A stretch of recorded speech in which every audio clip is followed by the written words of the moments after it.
Hello students, आज हम पढ़ेंगे क्लास 7th की सिविक्स, सामाजिक एवं राजनीतिक जीवन। इसके बारे में अब हम पढ़ेंगे। इसका फर्स्ट चैप्टर है इकाई 1 है भारतीय लोकतंत्र में समानता। मतलब चैप्टर 1 का नंबर है समानता। आज हम पढ़ेंगे समानता के बारे में। पाठ 1 समानता। समानता भारत एक लोकतांत्रिक देश है। कक्षा 6 की पुस्तक में हमने लोकतांत्रिक सरकार के मुख्य तत्वों के बारे में पढ़ा था, जैसे लोगों की भागीदारी, संघर्षों का शांतिपूर्ण समाधान, समानता और न्याय। समानता लोकतंत्र की मुख्य विशेषताएं हैं। जैसे कि आपने कक्षा 6 में पढ़ा हुआ है कि शांतिपूर्वक समाधान क्या होता है, संघर्ष से शांतिपूर्वक समाधान होते हैं वो क्या होती हैं, समानता और न्याय होती है वो क्या होती है, और समानता लोकतंत्र की मुख्य विशेषता है। समानता जो है वो लोकतंत्र की सबसे मेन मुख्य विशेषता मानी जाती है, यही मुख्य विशेषता है। इसकी कार्यप्रणाली के सभी पहलुओं को प्रभावित करती है। जो लोकतंत्रता है वो जो समानता है वो लोकतंत्रता की जो भी कार्यप्रणाली है उन सबको प्रभावित करती है। इस अध्याय में आप समानता के बारे में और अधिक जानेंगे। यह क्या है, लोकतंत्र के लिए यह आवश्यक क्यों है, और भारत में सब समान है या नहीं। हम कांता की कहानी से चर्चा आरंभ करते हैं। यहाँ पर एक कांता की कहानी दी हुई है। मैं आपको ये कहानी पढ़कर समझाती हूँ। कितनी अच्छी बात है ना सुजाता कि हम सब अपने देश के सामने नागरिक के रूप में वोट डाल सकते हैं। जैन साहब भी हमारे साथ इसी लाइन में खड़े हैं। हाँ बिल्कुल, ये एक महिला दूसरी से कह रही है, वो कह रही है हाँ। अब ये महिला बोलती है, चल कांता अब तेरी बारी आई। ये लोग वोट देने गए हैं और वहाँ पर ये सारी चर्चाएं हो रही हैं। मैं तो उसे वोट दूंगी जिसने हमारे मोहल्ले में पानी की पाइपलाइन लाने का वादा किया है। ये कांता बोल रही है। अब देखिए यहाँ पर बाद में आना कांता जी। नमस्ते साहब। एक जो गाड़ी में देख रहे हैं आप, गाड़ी में कोई बैठा हुआ है, ये बोल रहे हैं बाद में आना कांता। देखो गाड़ी में जो बैठे हुए हैं ये कांता को बोल रहे हैं कि बाद में आना कांता। कांता कहती है जी नमस्ते साहब। इसका मतलब है कि किसी ने इनको बोला है वोट देने को, ये उसी को वोट देंगी। चलो आगे हम पढ़ते हैं स्टोरी और हमें पता लगेगा कि इसके बारे में क्या क्या है। अब यहाँ पर आते वक्त गुड़िया बुखार में पड़ी है और उसे अस्पताल लेकर जाना है। ये बोल रही है इनसे, पर पहले साहब के घर का काम कर आऊं और उनसे कुछ पैसे उधार ले आऊं। ये जो कांता है ये इनको बोल रही है कि गुड़िया को बुखार है, बुखार में पड़ी है, वो उसे अस्पताल लेकर जाना है और पहले मैं साहब के पास होकर आऊं जिनके यहाँ वो काम करने जाती है। ले यह पी ले, कुछ अच्छा लगेगा तुझे, और मैं जब शाम को लौटूंगी तो अपन अस्पताल चलेंगे, ठीक है। ये कांता अपनी बेटी से बोल रही है कि ये लो इसको पानी को, ये कुछ चाय कुछ दे रही है कि ये लो ये पी लो, और मैं जो है शाम को वापस लौटूंगी तब हम अस्पताल चलेंगे।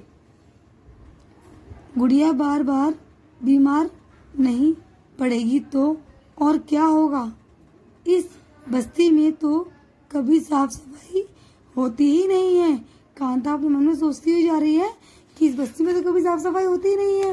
गुड़िया बीमार नहीं होगी तो क्या होगा। आगे देखते हैं। कोनों को अच्छे से साफ करना, ये बोल रहे हैं इनको कोनों को बहुत अच्छे से साफ करना। ये उनकी मालिक की वाइफ बोल रही हैं। कांता, ये ले तेरे पैसे, पर पहले से पैसे मांगने की आदत मत बना, समझी। ये उसकी मालकिन जो है वो उसको कांता को बोल रही हैं। जी मैडम, नहीं बनाऊंगी।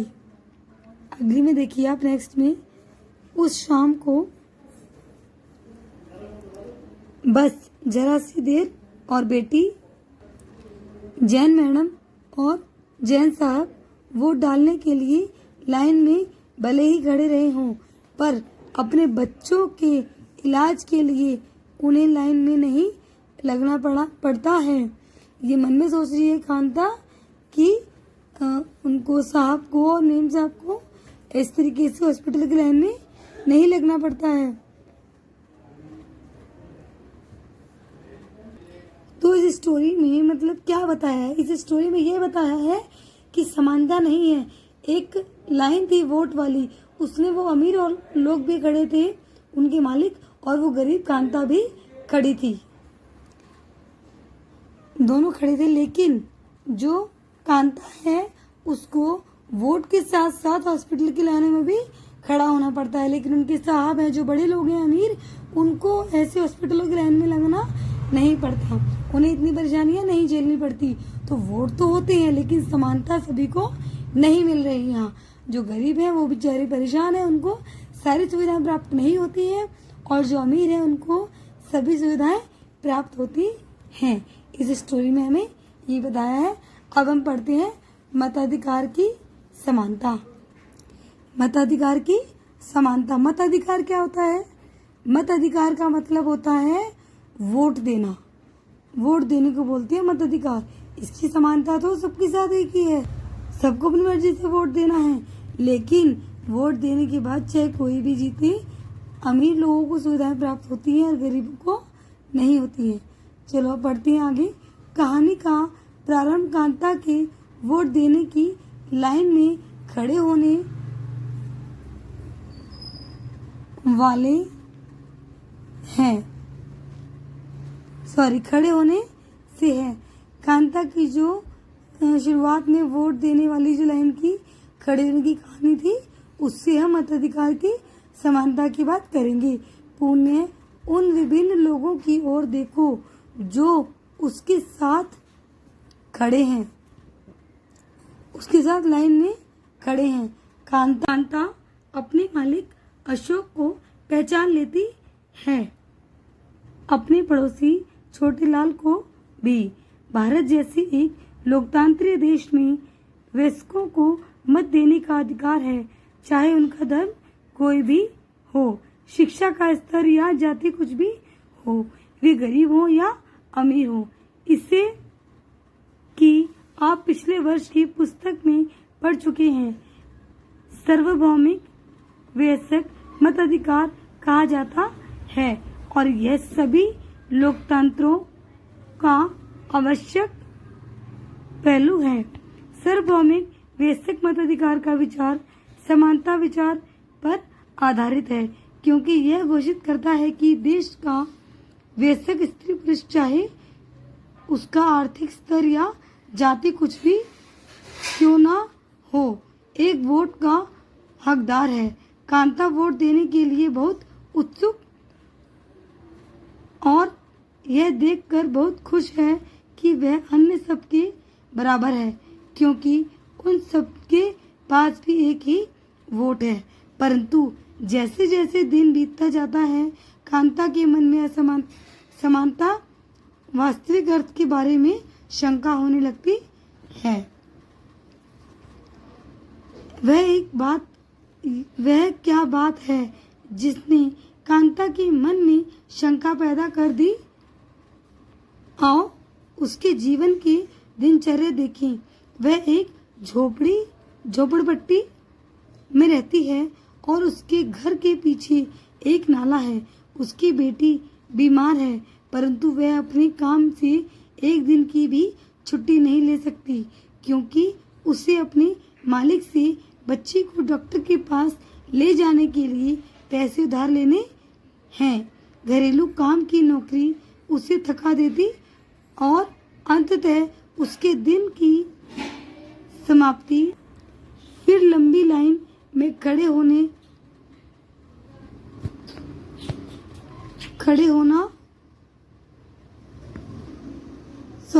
होकर होती है। सरकारी अस्पताल के सामने लगी यह लाइन उस लाइन से भिन्न है जिसमें वह सुबह लगी थी, क्योंकि इस लाइन में खड़े अधिकांश लोग गरीब हैं। इससे हमें ये बता रही है इस स्टोरी के जरिए कि जो सुबह लाइन लगी थी उसमें वो अपने आप को एक अच्छा महसूस कर रही थी, क्योंकि वो सबकी बराबरी पर थी। अमीर और गरीब सभी लोग एक ही लाइन में लगे हुए थे, तो वहाँ उसे अच्छा महसूस हो रहा था। लेकिन यहाँ जहाँ हॉस्पिटल की लाइन है, यहाँ सिर्फ गरीब लोग ही हैं, अमीर लोग नहीं खड़े हैं। तो इसका मतलब गरीब लोगों के लिए ही लाइन है, अमीरों के लिए नहीं है। तो समानता कहाँ हुई? समानता तो है ही नहीं।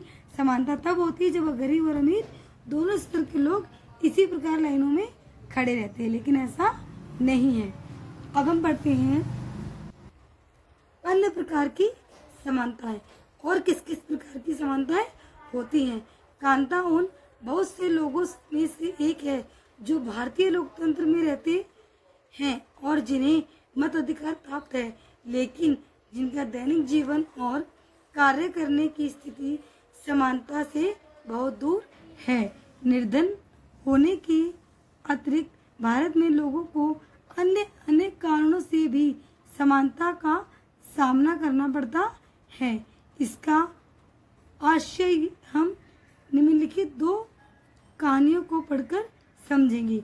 ये दोनों ही वास्तविक घटनाओं पर आधारित हैं और भारत में होने वाली विभिन्न प्रकार की समानताओं पर प्रकाश डालते हैं।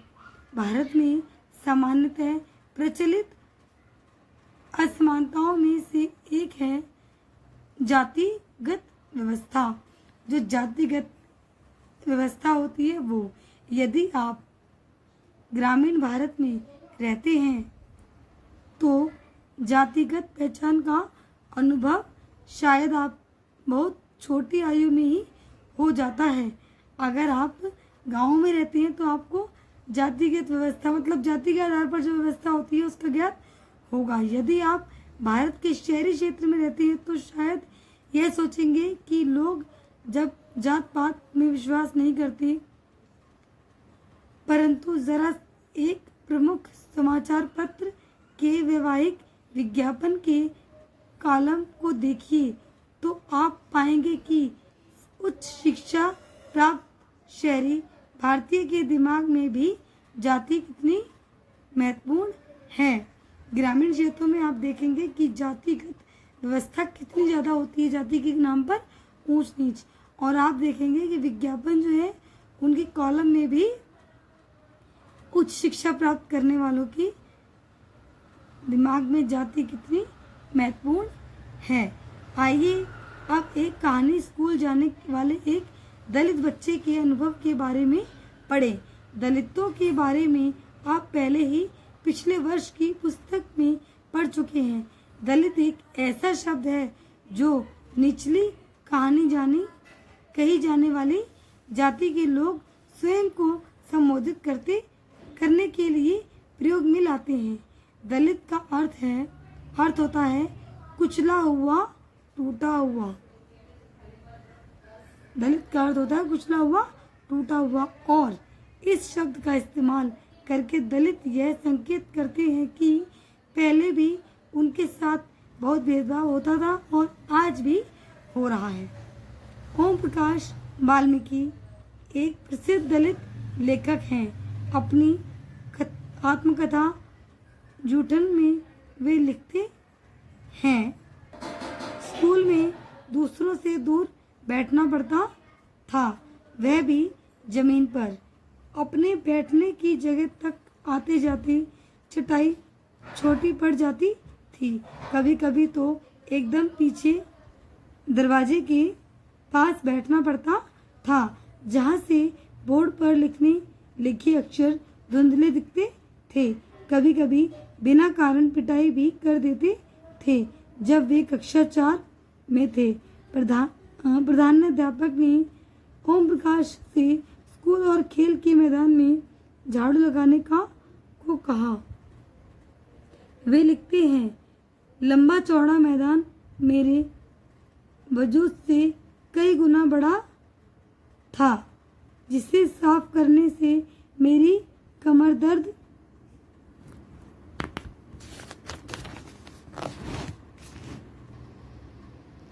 करने लगी थी। धूल से चेहरा सिर अंट गया था। मुंह के भीतर धूल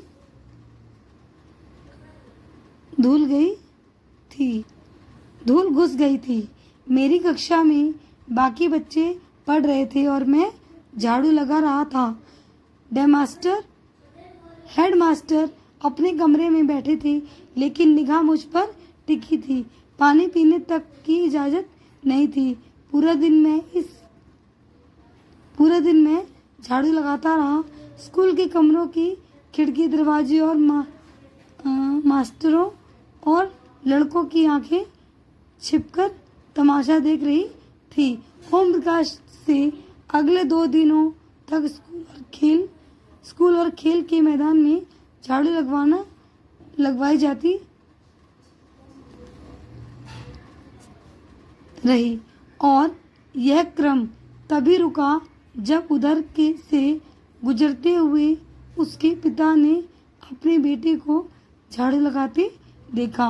उन्होंने शिक्षकों का साहसपूर्वक सम्मान किया और ओम प्रकाश का हाथ पकड़कर कहा, स्कूल से बाहर जाते हुए ऊंचे स्वर में सबको सुनाते हुए कहा, मास्टर हो इसलिए जा रहा हूँ, पर इतना याद रखिए मास्टर, यो नहीं पढ़ेगा इसी मदरसे में, और यो ही नहीं इसके बाद और भी आवेंगे पढ़ने को। मतलब उन्होंने अपनी लैंग्वेज में ये चीज़ बोली। दूसरी कहानी एक ऐसी घटना पर आधारित है। पहली कहानी में क्या दिखाया था कि सभी जो अच्छी जाति के लोग थे उन्हें तो पढ़ाया जा रहा था, लेकिन वो नीची जाति का था, इसलिए उसे पढ़ाने की बजाय उसके खुद के स्कूल के टीचर्स उससे सफाई करा रहे थे। अब हम दूसरी कहानी पढ़ते हैं। आपने देख लिया इस कहानी में कोई समानता नहीं है। अब दूसरी कहानी पढ़ेंगे। अब दूसरी कहानी एक ऐसी घटना पर आधारित है जो भारत के एक बड़े शहर में घटी और देश के अधिकांश भागों में ऐसा होना एक सामान्य बात है। यह कहानी श्री और श्रीमती अंसारी की है, जिस शहर में किराए पर एक मकान लेना चाहते थे। वे पैसे वाले थे, इसलिए किराए की कोई समस्या नहीं थी। वे मकान ढूंढने में मदद लेने एक प्रॉपर्टी डीलर के पास गए। डीलर ने उन्हें बताया कि वह कई खाली मकानों के बारे में जानता है जो किराए पर मिल सकते हैं। वे पहला मकान देखने गए। अंसारी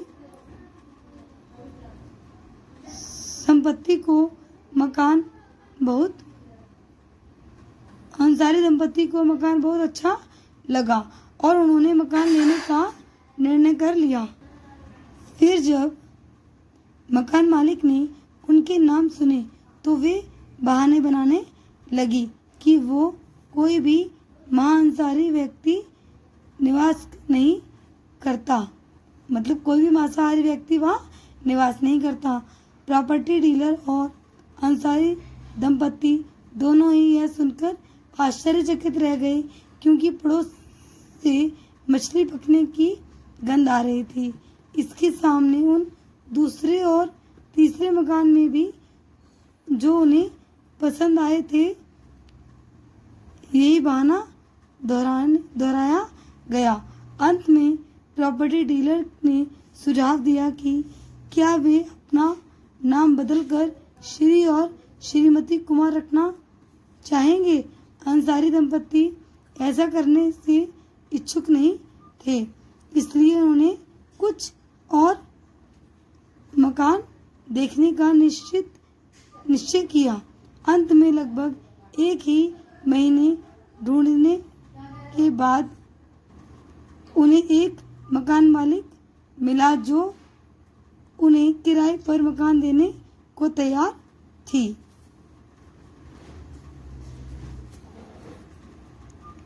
मतलब कि इस स्टोरी में आपको क्या बोला है कि उनकी सिर्फ जो नाम था उसके पीछे जो भी उनकी कास्ट लिखी थी नाम के पीछे, उसकी वजह से उन्हें कोई भी मकान किराए पर नहीं देना चाह रहा था। तो यहाँ भी कोई समानता नहीं है शहरों में भी। अब हम आते हैं नेक्स्ट टॉपिक, मानवीय गरिमा का मूल्य। मानव की गरिमा का कितना मूल्य है। अब तक आप समझ गए होंगे कि प्राय कुछ लोगों के साथ असमानता का व्यवहार बस एक कारण होता है कि उसका जन्म किस जाति, लिंग या धर्म में हुआ और वे उच्च वर्ग के हैं या मध्य वर्ग के या निम्न वर्ग के। ओम प्रकाश वाल्मीकि और अंसारी परिवार के साथ असमानता का व्यवहार जातिगत और धर्मगत कारणों से हुआ। जातिगत और धर्मगत के आधार पर ही उनके साथ क्या हुआ था, असमानता हुई थी। कानून के साथ साथ सरकार ने उन समुदायों जिनके साथ सड़कों वर्षों तक असमानता का व्यवहार हुआ है, उनका जीवन सुधारने के लिए अनेक कार्यक्रम और योजनाएं लागू की हैं। ये योजनाएं यह सुनिश्चित करने के लिए चलाई गई हैं कि जिन लोगों को अतीत में अवसर नहीं मिले अब उन्हें अधिक अवसर प्राप्त हों। मतलब जिन लोगों को अभी तक अवसर नहीं मिले हैं उन लोगों को अवसर प्राप्त हो, समानता का एहसास हो। जब लोगों के साथ समानता का व्यवहार होता है तो उनकी समानता को ठेस पहुंचती। जब लोगों के साथ असमानता का व्यवहार होता है तो उनकी समानता को ठेस पहुंचती है। ओम प्रकाश वाल्मीकि और अंसारी दंपति के साथ किए गए व्यवहार के कारण उनकी गरिमा को ठेस पहुंची। ओम प्रकाश वाल्मीकि को उनकी जाति के कारण स्कूल में झाड़ू लगवाकर शिक्षकों और छात्रों ने उनके सम्मान को बुरी तरह आहत किया और उन्हें यह महसूस कराया कि वे विद्यालय के अन्य छात्रों के समान नहीं है, उनसे कमतर हैं। बच्चा होने के कारण ओम प्रकाश वाल्मीकि स्वयं इस बारे में अधिक कुछ नहीं कर सके, किंतु जब उनके पिता ने अपने बेटे को झाड़ू लगाते देखा तो उन्हें इस समान व्यवहार पर क्रोध आया और उन्होंने शिक्षकों के समक्ष विरोध प्रकट किया। जब लोगों ने अंसारी दंपति को अपना मकान किराए पर देने से इनकार कर दिया तब उनके सम्मान को भी चोट पहुंची। फिर जब प्रॉपर्टी डीलर ने उन्हें नाम बदलने का सुझाव दिया तब उनके आत्मसम्मान ने उन्हें ऐसा करने से रोक दिया और उन्होंने इस सुझाव को ठुकरा दिया। ओम प्रकाश और अंसारी दंपति के साथ ऐसा व्यवहार नहीं होना चाहिए था। वे उसी सम्मान और उसी गरिमा के हकदार थे जो अन्य किसी व्यक्ति को मिलती। इसमें कह रहे हैं कि जिस तरीके से ओम प्रकाश और अंसारी दंपति के साथ व्यवहार हुआ, उनकी समानता के साथ और उनकी गरिमा को ठेस पहुंची है, उसी तरीके से आपको साफ दिख रहा है कि इसमें समानता कहीं भी नहीं है। अब हम पढ़ेंगे भारतीय लोकतंत्र में समानता। भारत के जो लोकतंत्र है उनमें समानता कितनी है, क्या है। भारतीय संविधान सब व्यक्तियों को समान मानता है। इसका अर्थ है कि देश के व्यक्ति चाहे वे पुरुष हो या स्त्री, किसी भी जाति, धर्म, शिक्षक और आर्थिक पृष्ठभूमि से संबंध रखते हों, वे सब समान माने जाएंगे। लेकिन इसके बाद भी हम यह नहीं कह सकते कि समानता खत्म हो गई है। यह खत्म नहीं है, लेकिन फिर भी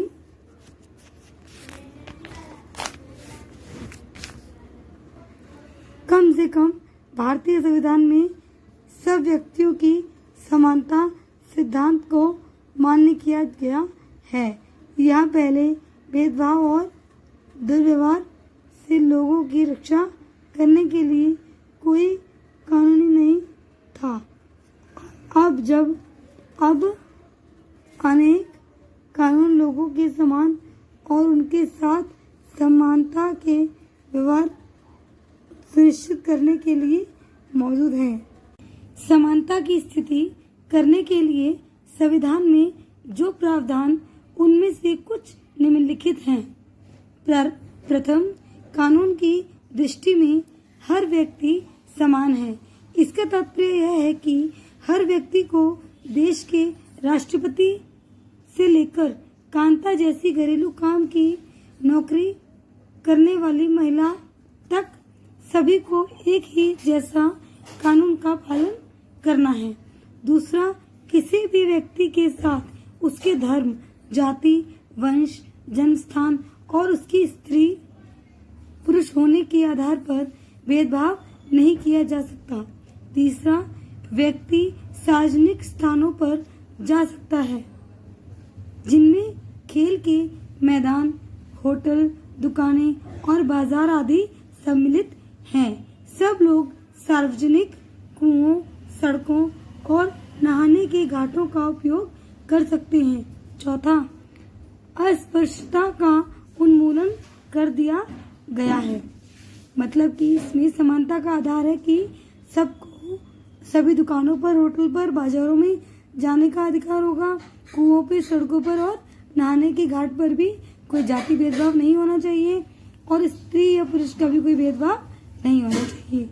शासन के संविधान द्वारा मान्य किए गए समानता के अधिकार को दो तरह से लागू किया गया है। पहला, कानून के द्वारा और दूसरा, सरकार की योजनाओं के व कार्यक्रमों द्वारा सुविधाहीन समाजों की मदद कर। इस दिशा में सरकार द्वारा उठाया गया एक कदम है मध्य भोजन की व्यवस्था। इस कार्यक्रम के अंतर्गत सभी सरकारी प्राथमिक स्कूलों के बच्चों को दोपहर का भोजन स्कूल द्वारा दिया जाता है। यह भोजन भारत में सर्वप्रथम तमिलनाडु राज्य में प्रारंभ की गई है। 2001 में उच्चतम न्यायालय ने सभी राज्य सरकारों को इसे अपने स्कूलों में 6 माह के अंदर आरंभ करने के निर्देश दिए। इस कार्यक्रम में के काफी सकारात्मक प्रभाव हुए। उदाहरण के लिए दोपहर का भोजन मिलने के बाद गरीब बच्चों ने अधिक संख्या में स्कूल में प्रवेश लेने और नियमित रूप से स्कूल जाना शुरू कर दिया। शिक्षक बताते हैं कि पहले बच्चे खाना खाने घर जाते थे और फिर वापस स्कूल लौटते ही नहीं थे। तुरंत अब जब से स्कूल में मध्याह्न भोजन मिलने लगा है, उनकी उपस्थिति में सुधार आया है। वे माताएं जिन्हें पहले अपना काम छोड़कर दोपहर में बच्चों को खाना खिलाने पर आना पड़ता था, अब उन्हें ऐसा नहीं करना पड़ता है। इस कार्यक्रम से जातिगत पूर्वाग्रहों को कम करने में भी सहायता मिलती है, क्योंकि स्कूल में निम्न व उच्च वर्ग के बच्चे साथ साथ भोजन करते हैं और कुछ स्थानों पर तो भोजन पकाने के लिए दलित महिलाओं को काम पर रखा गया है। मध्याह्न भोजन कार्यक्रम में निर्धन विद्यार्थियों की भूख मिटाने में भी सहायता की है, जो प्राय खाली पेट स्कूल जाते हैं और इस कारण पढ़ाई पर ध्यान केंद्रित नहीं कर पाते हैं। यद्यपि शासकीय कार्यक्रम अवसरों की समानता बढ़ाने में महत्वपूर्ण भूमिका निभा रहे हैं, किंतु अभी भी बहुत कुछ करने की आवश्यकता है। मध्याह्न भोजन कार्यक्रम ने निर्धन बच्चों को स्कूल में प्रवेश और उनकी उपस्थिति को बढ़ा दी है, लेकिन फिर भी इस देश में वे स्कूल जहां अमीरों के बच्चे जाते हैं उन स्कूलों में बहुत अलग है जहां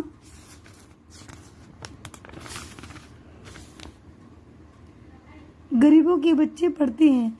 आज भी देश में कई स्कूल हैं जिनमें ओम प्रकाश वाल्मीकि जैसे दलित बच्चों के साथ भेदभाव और असमानता का व्यवहार किया जाता है। इन बच्चों को ऐसी असमानता स्थिति में धकेला जाता है जहां उनके सम्मान की रक्षा नहीं हो पाती है। ऐसा इसलिए है क्योंकि कानून बन जाने के बाद भी लोग उन्हें समान समझने में से इनकार कर देते हैं। इसका मुख्य कारण यह है कि दृष्टिकोण में बहुत धीरे धीरे परिवर्तन आता है। यद्यपि लोग ये जानते हैं कि भेदभाव का व्यवहार कानून के विरुद्ध है, फिर भी वे जाति, धर्म, अपतंगता, आर्थिक स्थिति और महिला होने के आधार पर लोगों से असमानता का व्यवहार करते हैं। वर्तमान दृष्टिकोण को बदलना तभी संभव है जब लोग यह विश्वास करने लगे कि कोई भी कमतर नहीं है और हर व्यक्ति सम्मानजनक व्यवहार का अधिकारी है।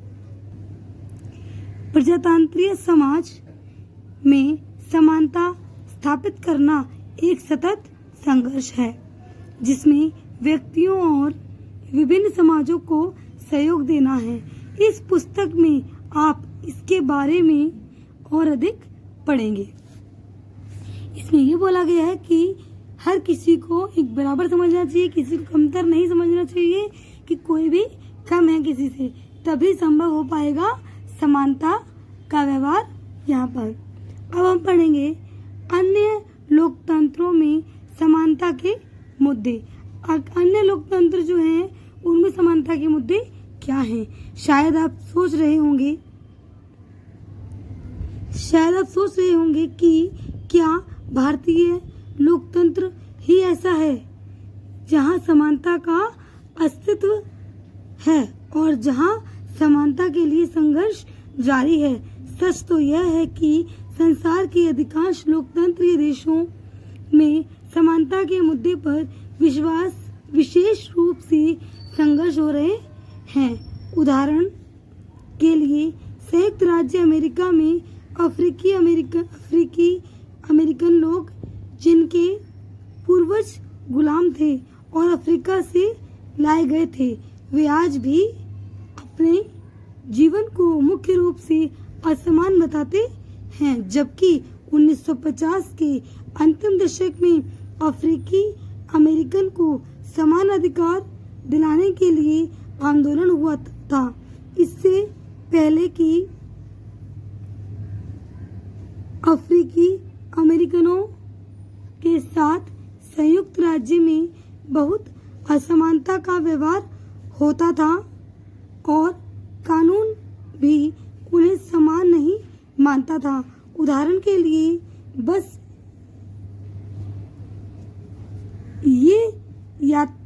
से यात्रा करते समय उन्हें बस में पीछे बैठना पड़ता था, या जब भी कोई गोरा आदमी उठना चाहे उन्हें अपनी सीट से उठ जाना पड़ता था। अमेरिकन में भी जहाँ ये मानते हैं कि लोकतंत्र है और उन्हें इतना कुछ नहीं करना पड़ता, वहाँ भी ये चीजें हैं कि अगर 1950 में ये था कि अगर कोई गोरा आदमी आ गया तो काले इंसान को अपनी सीट छोड़नी पड़ती थी और काले लोगों की वहाँ कोई रिस्पेक्ट नहीं थी। और सही मायने में देखा जाए तो आज भी वहाँ काले लोगों की रिस्पेक्ट बहुत कम है। तो ऐसा नहीं है कि ये सिर्फ हमारे देश में है, ये अफ्रीकी अमेरिकन ऐसे कई बड़े बड़े देशों में भी है। अब हम आते हैं रोज पार्क्स एक अफ्रीकी अमेरिकन महिला थी। रोज पार्क्स एक अफ्रीकन महिला थी। अफ्रीकी अमेरिकन महिला का नाम था रोज पार्क। 1 दिसंबर 1955 को दिन भर काम करके थक जाने के बाद बस में उन्होंने अपनी सीट एक गोरे व्यक्ति को देने से मना कर दिया।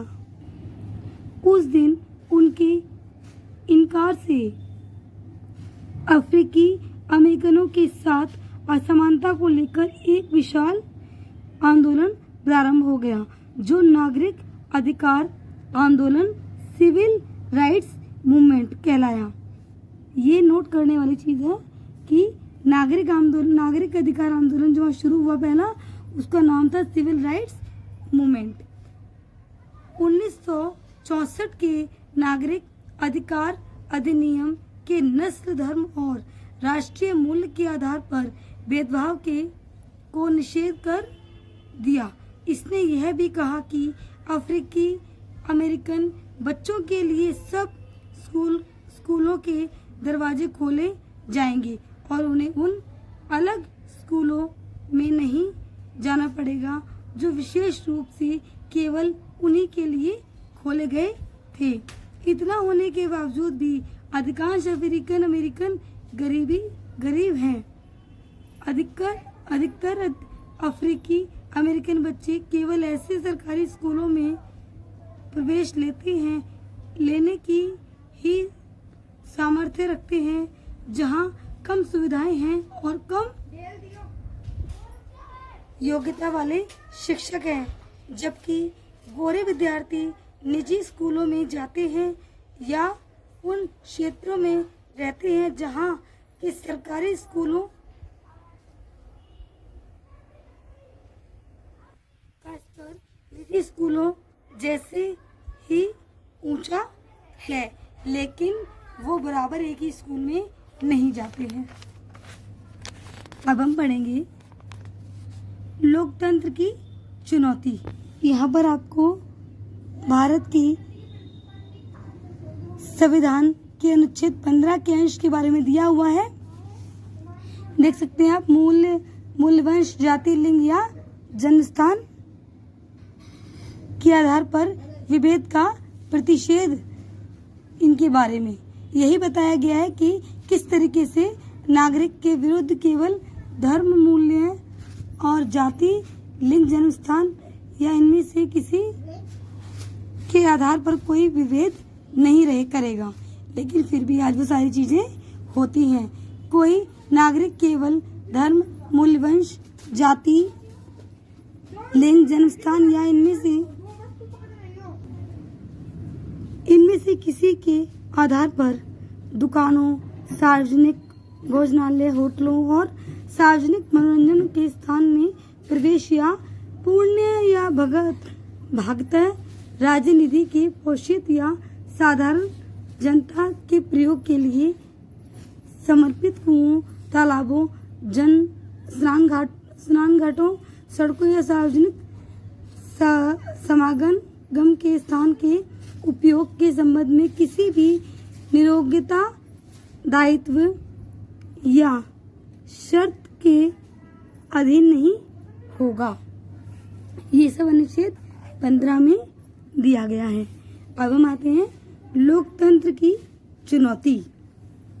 किसी भी देश की पूरी तरह से लोकतंत्रीय नहीं कहा जा सकता।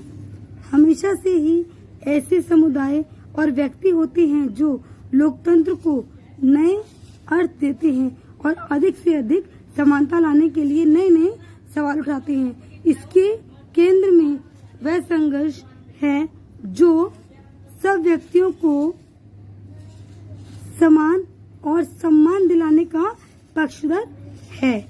इस पुस्तक